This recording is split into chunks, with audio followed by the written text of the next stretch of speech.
Fala Doc, tudo bem? Aqui é o Furlan e hoje a gente vai conversar sobre o exame físico geral. Doc, nessa aula a gente vai falar sobre a avaliação de estado geral do paciente, avaliação do nível de consciência, avaliação de fala e linguagem, do estado de hidratação desse paciente. A gente vai falar um pouquinho também sobre exame de mucosas, avaliação antropométrica, sobre as faces, faces típicas e atípicas, sobre os tipos de atitude e decúbitos preferidos adotados pelo paciente, e por fim a gente vai terminar falando então sobre os sinais vitais. Doc, como sempre, vamos fazer uma questão para começar em nossa aula. Dá um pause aí, lê com calma, tenta resolver, pensa aí qual você marcaria e no final a gente discute ela juntos. Belezinha? Doc, sobre o exame físico geral.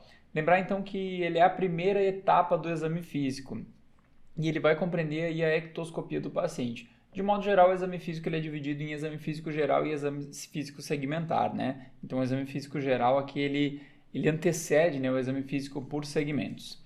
E o que ele abrange, Ele vai abranger aí o estado geral do paciente, o nível de consciência, a hidratação, as faces, os dados antropométricos, a atitude, o decúbito preferido e, claro, os sinais vitais do paciente. Uma vez feito o exame físico geral, a gente vai passar então a avaliação desse paciente por segmentos. Nessa aula a gente vai focar na parte geral do exame físico, naquele primeiro contato do exame físico que você vai ter com o paciente. Sobre a avaliação do estado geral, Doc, isso é meio subjetivo. Aliás, é muito subjetivo, É uma avaliação feita pelo médico com base em dados exibidos pelo paciente, interpretados de acordo com a experiência de cada um. O que você quer dizer com isso, Isso quer dizer que você vai bater o olho no paciente e você vai dar um estado geral para ele. E isso pode ser, então, um bom estado geral, um regular estado geral, um mesmo mau estado geral. Isso é muito difícil no começo, porque a gente tem um repertório muito pequeno de exame físico de paciente, mas com o tempo você vai pegando mão disso e você vai tendo um repertório maior que vai te permitir falar qual paciente que está em bom estado geral, qual paciente que está em regular estado geral e qual que é o paciente que não está em bom estado geral, que está em mau estado. E bom, ele ajuda a entender também até que ponto que essa doença comprometeu o organismo como um todo. Então a gente sabe que a doença ela apresenta diferentes formas de evolução e de certo modo ela vai comprometendo o organismo. E à medida que vai havendo um comprometimento disseminado do paciente, vai alterar o estado geral dele, certo? Doc, próximo passo é a avaliação do nível de consciência. A gente vai fazer aí uma avaliação neurológica e psiquiátrica do paciente.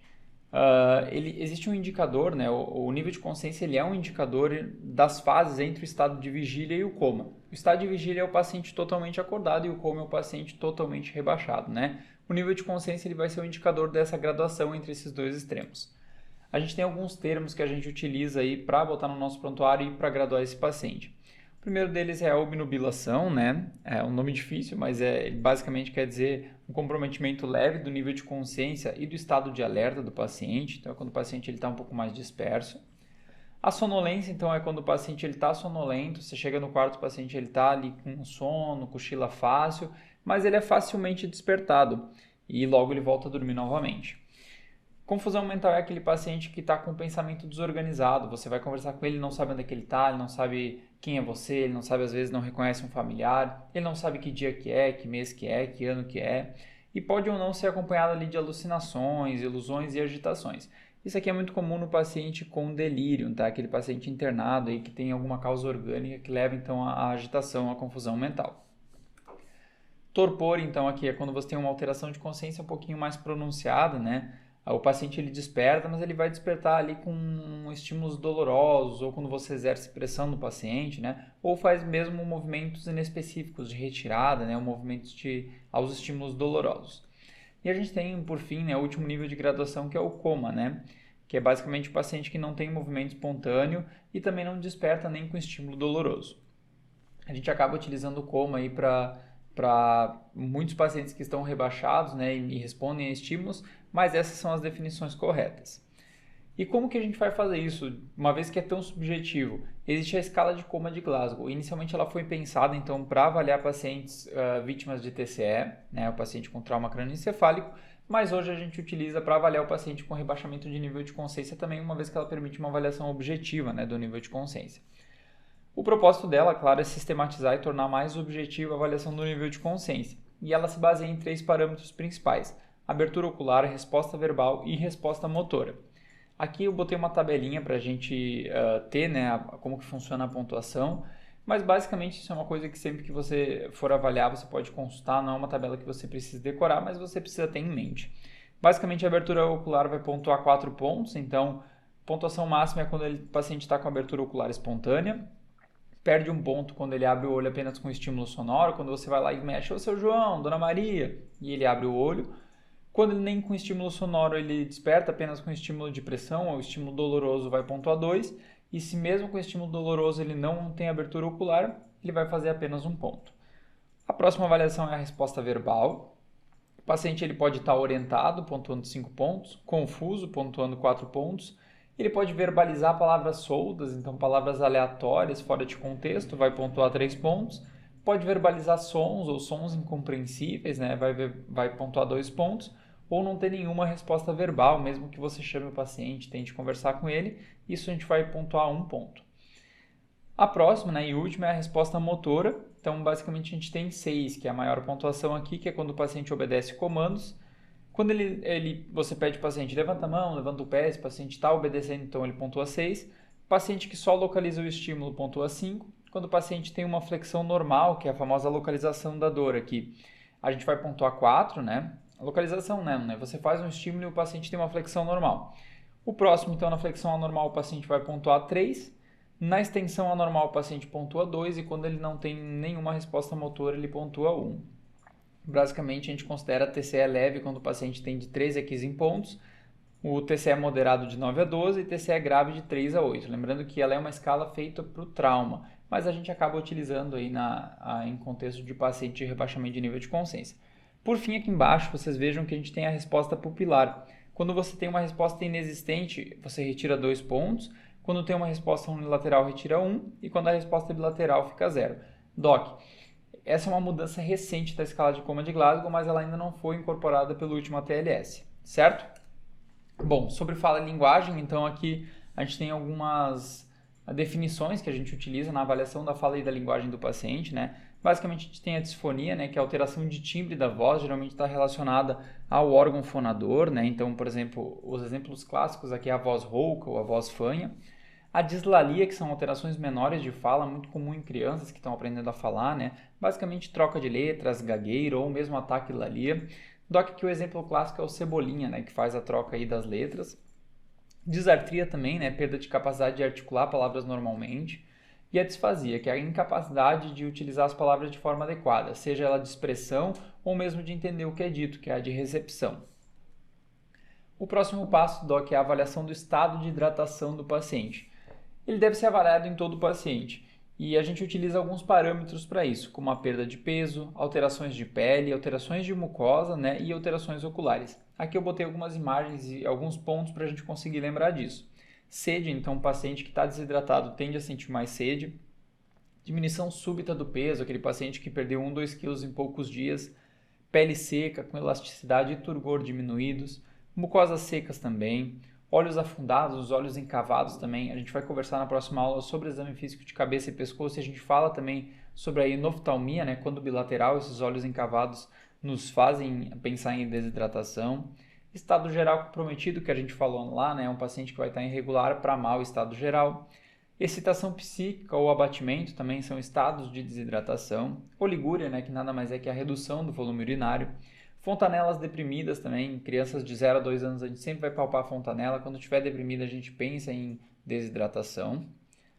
E o próximo passo agora é a avaliação antropométrica. A gente basicamente vai fazer a altura e estatura, né, para todo o paciente, para poder calcular o IMC, né? Vai utilizar peso, o IMC, que nada mais é que a divisão aí da altura pelo peso, né, ao quadrado. Circunferência abdominal também, perímetro cefálico a gente vai fazer até os 2 anos. E basicamente a gente vai classificar esse paciente dentro do IMC dele. Lembrar que a gente tem 3 classificações básicas. O IMC adequado, né, quando você tem ali um paciente com IMC entre 18,5 e 25. Paciente com sobrepeso, que é basicamente de 25 a 30, né, ou de 25 a 29,9. E depois a gente entra nas obesidades, né, obesidade grau 1, grau 2 e grau 3. Na obesidade grau 1 aí você vai ter um paciente entre 30 e 35 de IMC, obesidade grau 2 entre 35 e 40 e obesidade grau 3 acima de 40. E agora, Doc, passando para a próxima parte da nossa aula, eu vou falar um pouquinho sobre as faces. As faces nada mais são do que os conjuntos de dados que são exibidos na face do paciente. É exatamente o que o nome mesmo quer dizer. Então, a gente tem ali uma avaliação inicial rápida e um direcionamento do raciocínio diagnóstico a partir da observação da face do paciente. E existem dois tipos clássicos de face: a face normal ou atípica, né, que não apresenta nenhuma característica peculiar, e a face típica, que é aquela face que vai nos indicar algum processo patológico subjacente. Bom, aqui eu listei alguns tipos de faces que são as mais comuns e as que as literaturas trazem, e você vai acabar vendo aí nas consultas, na emergência, seja no ambulatório, e isso nos ajuda, então, desde o início, desde o exame físico geral do paciente, a direcionar nosso raciocínio diagnóstico ou ponderar novas hipóteses diagnósticas. Bom, Doc, começar a falar um pouquinho sobre a face mixedematosa. Basicamente é aquela face que acontece no paciente com hipotireoidismo, sobretudo o hipotireoidismo avançado, sem tratamento, né? Você vai encontrar um rosto mais arredondado, então perceba na imagem aqui, com nariz e lábios mais grossos, né? Você vê uma infiltração também com uma acentuação dos sulcos. As pálpebras geralmente ficam infiltradas, mais enrugadas, né? Nessa paciente isso é muito claro, com certo edema periorbitário, né? Uma característica comum também são os supercílios, que ficam mais escassos, né? Cabelos acabam ficando mais seco e sem brilho, e tudo isso por conta então da deficiência de levotiroxina, né? Que ocorre no hipotireoidismo. Essa é a famosa face mixedematosa. A próxima face aqui é a face hipertiroidiana, né? Ou basidoviana. Aqui é a face, então, diferente da face mixedematosa do hipotireoidismo, essa é a face do hipertiroidismo, né? Então, a característica principal mesmo aqui é a exoftalmia, né? Depois a gente vai conversar um pouquinho sobre a exoftalmia também no exame de cabeça e pescoço, né? Mas basicamente é o famoso olho esbugalhado, né? Então, o paciente ele tem uma exoftalmia bilateral, o rosto geralmente mais magro. Lembrar que no hipertiroidismo o paciente ele tem tendência a perder peso, né? E a gente tem uma expressão de espanto no rosto desse paciente, e muitos pacientes acabam tendo um bócio aparente, que é uma das características do hipertiroidismo. Face leonina, então aqui é a face do paciente que tem a doença da hanseníase, né, o mal de Hansen. Aqui basicamente a gente tem um paciente que perde os supercílios, aqui ele tem um espessamento difuso da face, né, com a presença de gomas e deformações na face. Então é muito característico a presença dessas gomas, dos lábios engrossados, do nariz mais grosso também, e presença de nódulos, né.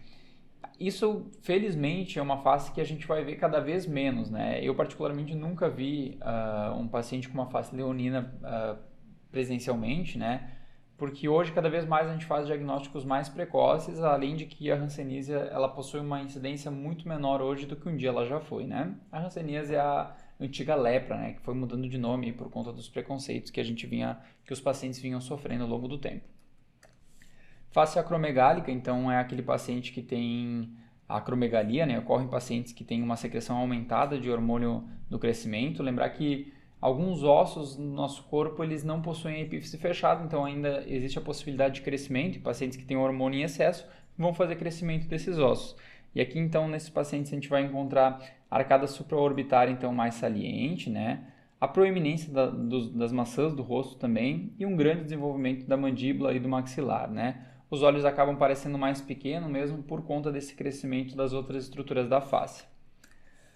Face cuxingoide ou de lua cheia. Doc, essa é muito importante, isso é uma coisa que a gente ainda vê muito, né? Basicamente a gente vai ver em pacientes com síndrome de Cushing, né?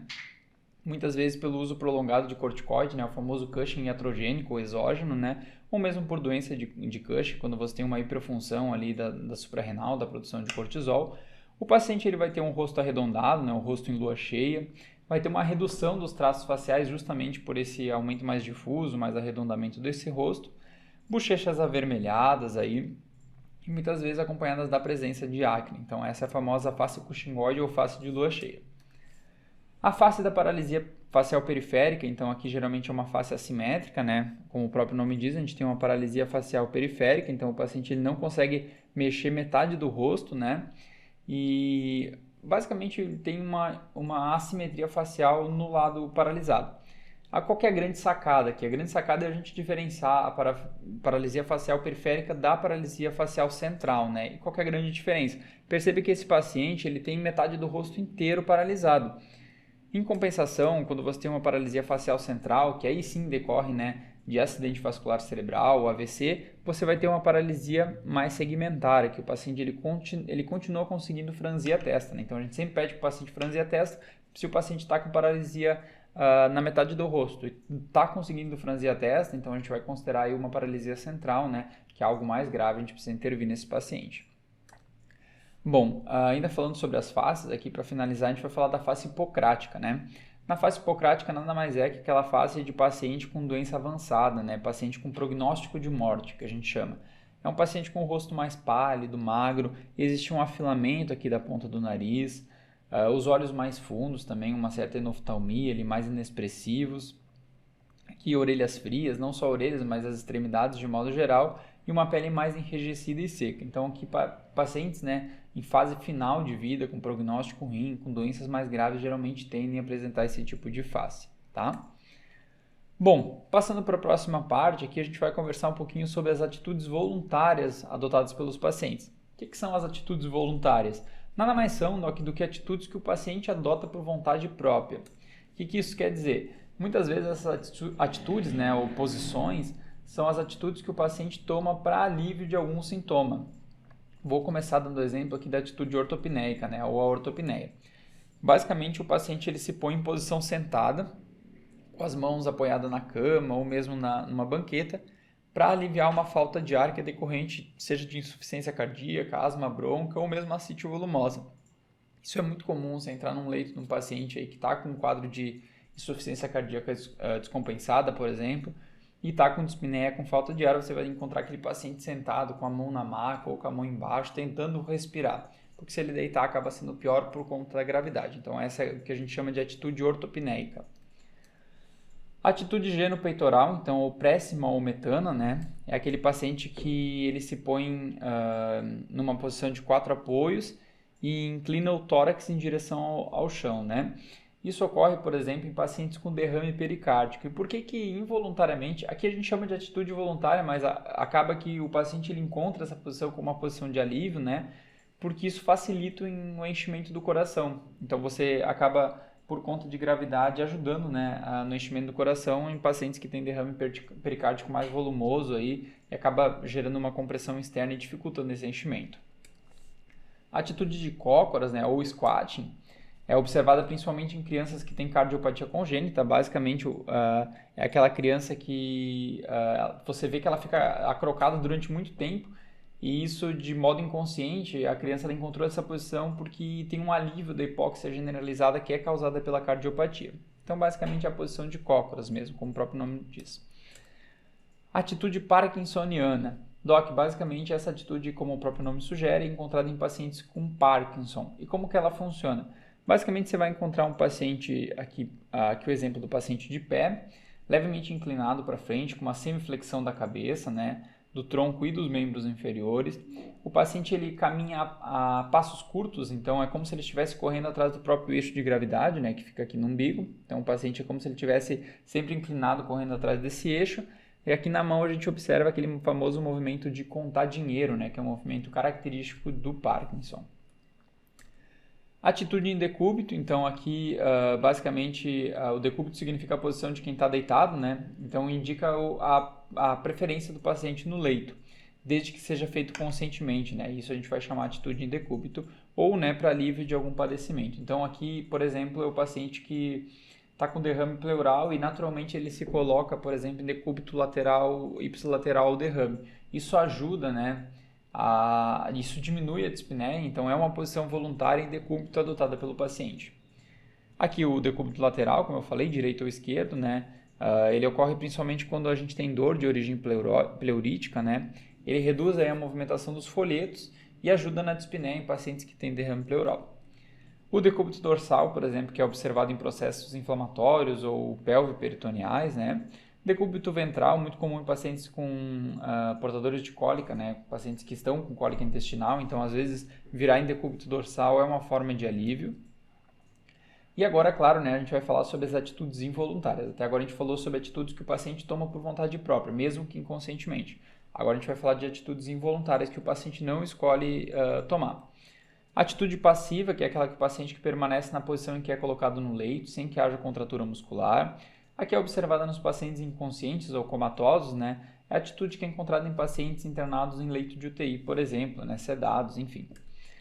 Atitude de opstótono, né? Que aqui estratificando um pouquinho, dissecando a palavra, né? O opsten significa para trás e tonus é tensão. É observado em casos de tétano e meningite. Doc, eu trouxe uma imagem muito interessante para a gente aqui. Perceba só, é uma pintura de 1809, de Charles Bell, né? Ela foi exposta aí no Colégio de Cirurgiões de Edimburgo, na Escócia. E essa é a imagem clássica do opstótono. Por que eu trouxe uma imagem tão antiga para a gente? Porque isso era visto muito antigamente, quando a gente não tinha vacina para tétano e os acidentes, né, com ferramentas cortantes eram mais comuns, né, nessa época. Então se via muito em pacientes isso e a gente também não tinha tratamento, né? Hoje, felizmente, né, a gente acaba não vendo mais isso e muito por conta das profilaxias, né, e do tratamento instituído, enfim, que a gente tem hoje. Posição de gatilho também, muito semelhante ao opstótono, que ocorre principalmente na irritação meninge, acaba sendo mais comum em crianças, né? Você tem uma flexão da cabeça e dos membros inferiores, né, para a região posterior. Torcicólogo e mão pêndula da paralisia radial, né? São atitudes involuntárias aqui relacionadas a determinados segmentos, né? Eu trouxe a imagem aqui da paralisia radial, né, em que o paciente fica com a mão caída. O torcicolo também não muda muito, o paciente ele fica com uma contratura muscular, né, para o lado que ele está com a contratura, né? E bom, essas são as atitudes voluntárias e involuntárias, né? Lembrar que tudo isso direciona o nosso raciocínio diagnóstico, então quando você vê um paciente com algum desses tipos de decúbito, alguma dessas atitudes, você consegue então já começar a pensar no seu raciocínio, criar suas hipóteses. Passando para a próxima parte, Doc, a gente vai falar sobre o exame de mucosas. Bom, basicamente aqui o exame de mucosas, como que a gente faz, né? A gente vai fazer ele por meio de inspeção junto a manobras que exponham as mucosas à visão do examinador. Lembrar que é indispensável uma boa iluminação, de preferência luz natural, obviamente, sempre complementada com o uso de uma lanterna. O que a gente vai avaliar nas mucosas, Doc? Basicamente a gente vai avaliar coloração, umidade e presença de lesões. Esse é o básico, tá? Bom, falar inicialmente sobre coloração, então, existem algumas alterações que a gente avalia na coloração das mucosas. Falar inicialmente sobre o descoramento, né? Então, basicamente a diminuição ou perda daquela coloração rosa e avermelhada, que é comum, né? Ela pode ser graduada em cruzes, né? Até 4 cruzes, e é muito comum em quadros de anemia. Mucosas hipercoradas, então, é o contrário do descoramento, né? Quando você tem uma acentuação da coloração normal. Está relacionada geralmente a processos inflamatórios, como gengivites, conjuntivites ou glossites, né, que é a inflamação da língua. Mucosas cianóticas é quando você tem uma coloração azulada das mucosas, está presente mais em quadros de hipoxemia. E as mucosas ictéricas, né, que são mucosas amareladas ou amarelo esverdeadas, né, e ocorrem em razão do aumento do pigmento bilirrubínico, né. É comum em hepatopatias, né, em quadros de anemia, sobretudo anemias hemolíticas. Agora falar um pouquinho sobre a hidratação, né? Então, em condições normais, as mucosas elas são úmidas, né? Traduzindo um bom estado de hidratação. A gente pode ter mucosa úmida ou seca, basicamente, né? O que a gente vai avaliar. E vai avaliar, por fim, também a presença de lesões, né? Sempre avaliar todas as mucosas na busca ativa por lesões. Então, lembrar que existem algumas lesões que são características, né? Que nos indicam determinadas doenças, como, por exemplo, o sinal de Koplik no sarampo, né? Que nada mais é do que a presença de lesões esbranquiçadas, né? Na região da mucosa jugal, né, ou da mucosa da bochecha. Doc, para finalizar, então, vamos conversar um pouquinho sobre os sinais vitais. Lembrar que sinal vital é sinal vital, né? Então a gente tem que verificar ele em todas as consultas a despeito, né, da avaliação da triagem. O que isso significa? Não importa se o paciente na triagem estava estável com PA 12/8, frequência de 60, frequência respiratória adequada, saturando bem. No momento que ele entrar no seu consultório, você precisa também avaliar os sinais vitais, porque esses sinais vitais podem, primeiro, ter tido algum erro de avaliação lá na triagem, ou mesmo que estejam adequados, pode mudar com o paciente no consultório. É muito comum, por exemplo, em emergências, o paciente passar 6 horas lá fora esperando. Muitas vezes fichas amarelas ficam esperando durante muito tempo, ou fichas laranjas. No momento que entra no consultório, esse paciente já degringolou e está com o sinal vital alterado, certo? Bom, lembrar que a PA a gente sempre vai aferir em pé, sentado ou em decúbito dorsal, né? Muitas vezes em todas as posições, né? Principalmente pacientes com queixas de hipotensão, né? Para avaliar se tem hipotensão ortostática. Frequência cardíaca, DOC, sempre contar pelo menos durante 1 minuto. E lembrando que o normal ali vai ser de 60 a 100 batimentos por minuto com determinadas variações de cada paciente. Importante contar durante 1 minuto, porque muitas vezes a gente pega pacientes com um ritmo irregular Então a gente precisa contar durante esse 1 minuto para ver quanto que ele está fazendo de batimentos por minuto, certo? E eu sei, muitas vezes na prática a gente conta até 15 e multiplica por 4, ou conta até 10 segundos e multiplica por 6. Isso serve principalmente em condições de emergência em que você precisa fazer isso rápido. Mas nesse caso a gente acaba utilizando o monitor ou o oxímetro mesmo, então nem sempre vai ser necessário isso.